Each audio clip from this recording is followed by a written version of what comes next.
Dad, what if I am put in Slytherin? Albus? Imagine this. What if the wizarding world just said, "Hey, come on in.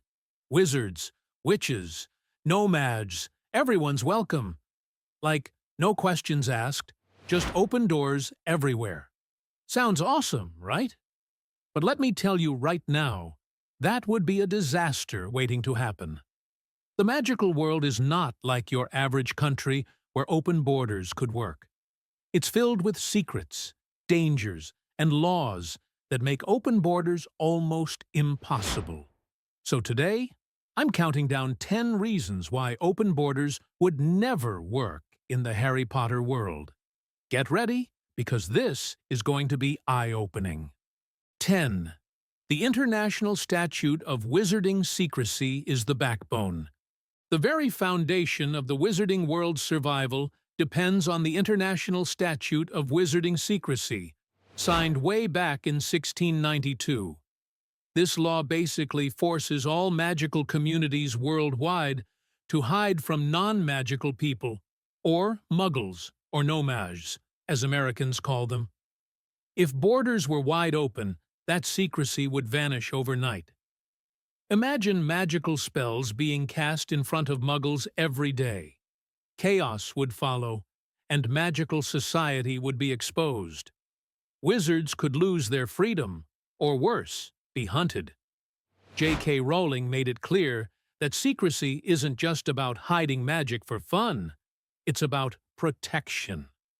Open borders would destroy that protection completely. 9. Magical transportation systems are strictly regulated. In the wizarding world, getting around isn't like hopping in a car or catching a plane.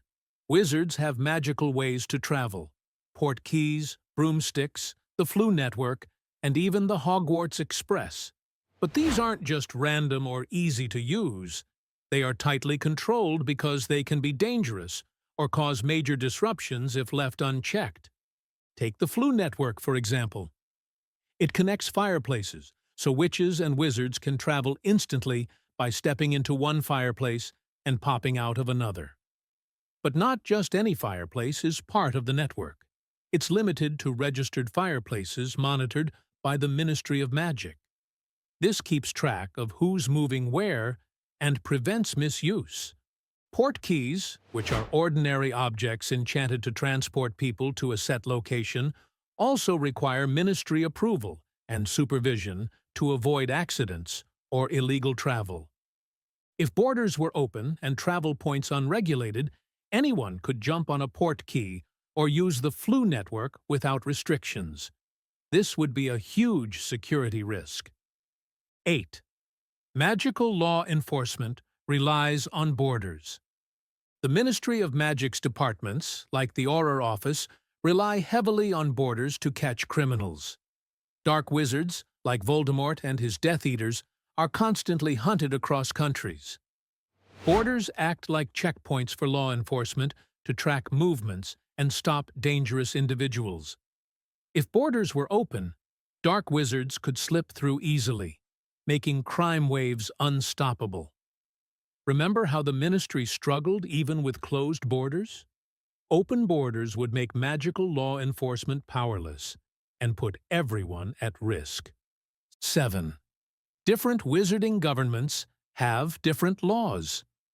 Each has its own rules about magic use, education, and even punishment.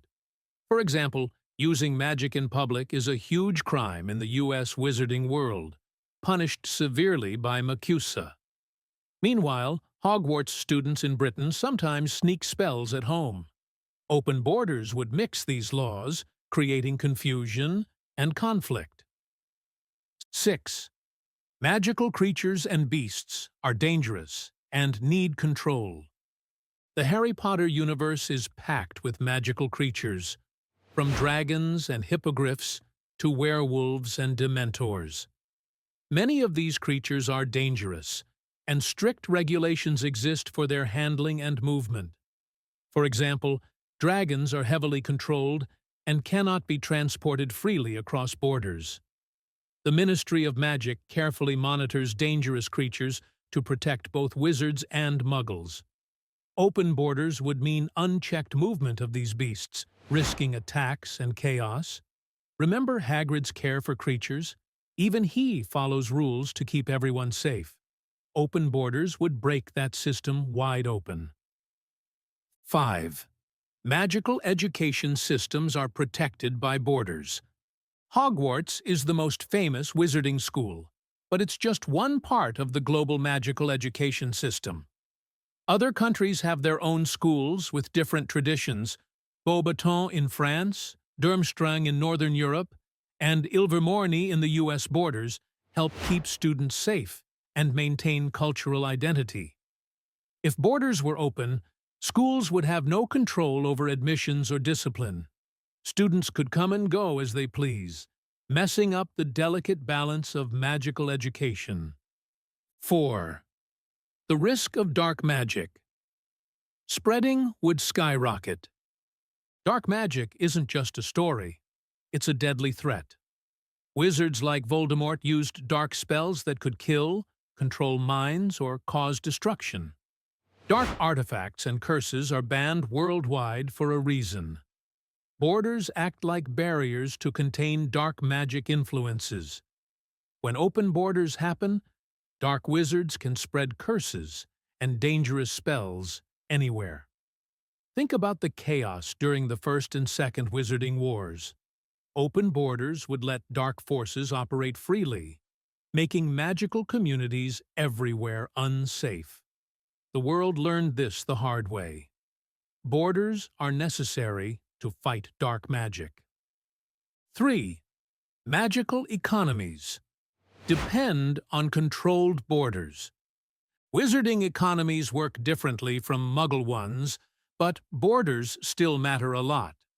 Magical shops like Weasley's Wizard Wheezes or Quality Wand Makers depend on controlled trade and regulated imports. Diagon Alley, for instance, is carefully protected and regulated. Open borders would flood magical markets with unknown goods, some potentially cursed or dangerous. The Ministry has strict rules on magical artifacts and potions to prevent misuse. 2. The magical community's safety depends on border control. Magic can be unpredictable and dangerous, even for experienced wizards. Think about spells gone wrong or magical accidents like potion explosions. Keeping communities safe means controlling who can enter and how magic is used. Border checks prevent unauthorized or untrained witches and wizards from causing harm. For example, the Statute of Secrecy requires wizards to register births and deaths so the magical community can keep track of its members. 1. The biggest reason. Without borders, the wizarding world would lose its identity. At the end of the day, the wizarding world is special because it's hidden, exclusive, and full of traditions. Borders help keep that identity alive. If anyone could just wander in, it wouldn't be a magical world anymore. It would just be a chaotic mix of everyone, losing all the magic's meaning. Hogwarts, the Ministry, Diagon Alley, all those places rely on borders to create a sense of community and history. Borders aren't about walls or fences. They're about preserving what makes the wizarding world unique. Without them, magic loses its wonder, and the world becomes just another place. So there you have it. 10 powerful reasons why open borders would never work in the Harry Potter world. From protecting secrecy and controlling dangerous magic to keeping governments, economies, and communities safe, the borders are essential. They're not just lines on a map, but the very things that keep magic alive, safe, and special.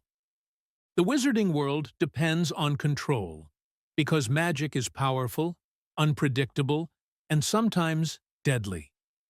Opening the gates wide would turn that power into chaos and threaten everyone's safety. So next time you think about open borders, remember, in the magical world, they're not just rules. their lifelines. If you enjoyed this breakdown, hit that like button, share it with your fellow Potterheads, and don't forget to subscribe for more magical content like this. Thanks for watching, and I'll see you next time.